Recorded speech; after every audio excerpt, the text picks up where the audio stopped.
सवाल ये है, क्या ये सिर्फ आस्था है या एक विज्ञान? श्री कृष्ण ने गीता में कहा है, ये 5 मेरे प्राकृतिक रूप है, यानी ईश्वर स्वयं कह रहे थे, नेचर इज माय बॉडी। वेदांत कहता है, सबसे पहले उत्पन्न हुआ था आकाश, जहाँ कुछ ना था वहां भी संभावना थी। क्या आप जानते हैं, जब आप सांस लेते हैं तो आप वायु ही नहीं बल्कि ब्रह्मांड का अंश भी अपने अंदर खींच रहे हैं। कल्पना कीजिए, जब आदि मानव ने पहली बार अग्नि जलाई थी, उसी दिन विज्ञान और संस्कार का जन्म साथ साथ हुआ।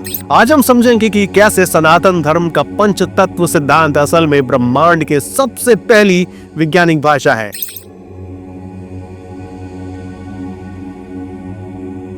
जब कोई दुनिया छोड़कर जाता है, हम कहते हैं वो राख बन गया, पर क्या सच में ये होता है? वो बस लौटता है मिट्टी, जल, अग्नि, वायु और आकाश में।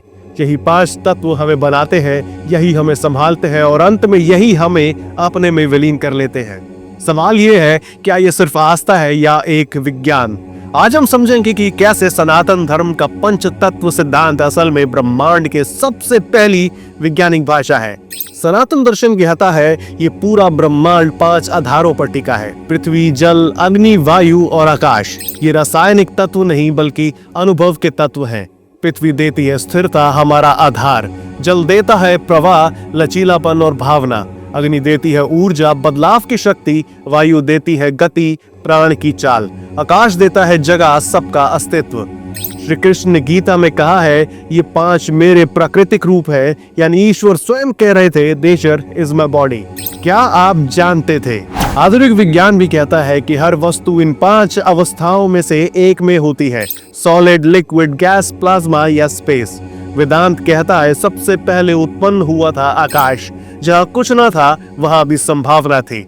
उस संभावना से उठी वायु यानी गति, गति से जली अग्नि यानी ऊर्जा का जन्म हुआ, ऊर्जा से बना जल यानी तरलता और जीवन की शुरुआत, और अंत में उस जल से जमी पृथ्वी जो बनी ठोस रूप। आधुनिक भाषा में कहें तो यही क्रम है स्पेस, एनर्जी और मैटर का। अब जरा सोचिए, हजारों साल पहले ये विचार श्रृंखला आज बिग बैंग थ्योरी से मिलती है। अंतर बस शब्दों का है, सत्य एक ही है। असल में हर तत्व का एक गुण होता है और हर गुण से जुड़ी हमारी एक इंद्रिय है। आकाश शब्द और कान, वायु स्पर्श और त्वचा, अग्नि रूप और आंखें, जल रस और जीभ, पृथ्वी गंध और नाक यानी हमारी दुनिया इन 5 खिड़कियों से दिखती है। न्यूरोसाइंस में यही कहता है, हम दुनिया को सिर्फ इंद्रियों से आने वाले डेटा से समझते हैं। अब जरा सोचिए, अगर इंद्रियां बंद कर दी जाए तो क्या दुनिया रुक जाएगी या सिर्फ हमारी धारणा है? यही सनातन का अनुभव सिद्धांत भी है।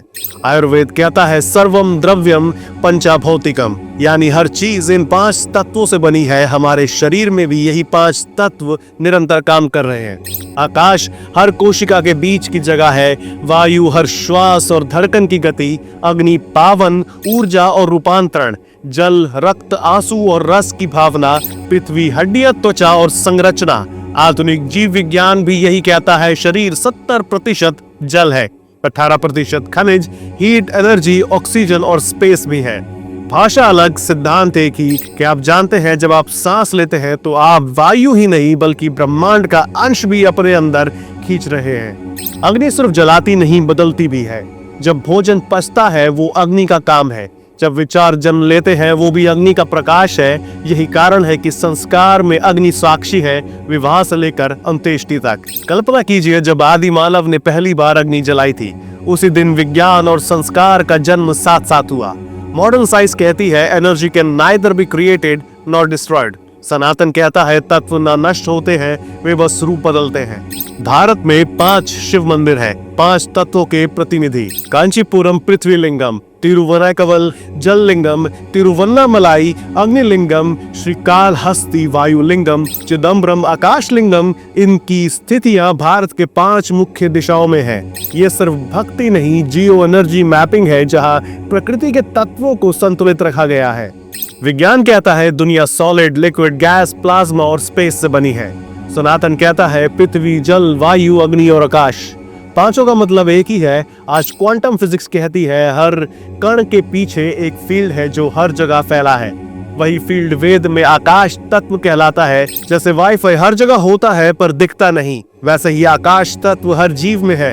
अब जरा सोचिए क्या हो अगर हम अपने भीतर चल रही फील्ड को महसूस कर पाएं।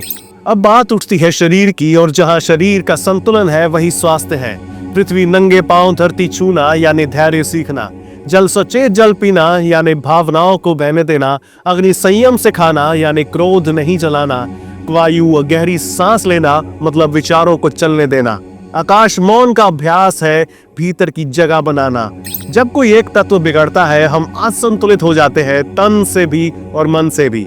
प्रश्न ये है कि आज आपके भीतर कौन सा एक तत्व सबसे ज्यादा कमजोर महसूस हो रहा है? हमें कमेंट करके बताइए, हम आपके कमेंट्स का इंतजार करेंगे। जब पंच तत्व संतुलित होते हैं मन शांत हो जाता है, और जब मन शांत हो जाए तो भीतर का आकाश दिखने लगता है। दीपक जलाइए, देखिए एक छोटे से दिए में 5 तत्व हैं। मिट्टी का दिया, उसमें जल, अग्नि की लौ, वायु की लहर और चारों ओर आकाश। वही आप है। मैं हूं तरुण वर्मा और ये तत्व जहां कथा मिलती है प्रमाण से। अगली कड़ी में देखिए क्यों हर आत्मा जन्म से सनातनी है। अगर वीडियो पसंद आई तो उसे लाइक करें, दोस्तों के साथ शेयर करें। हमें सपोर्ट करने के लिए चैनल को अभी के अभी सब्सक्राइब कर लें, और अगली बार तक के लिए नमस्कार।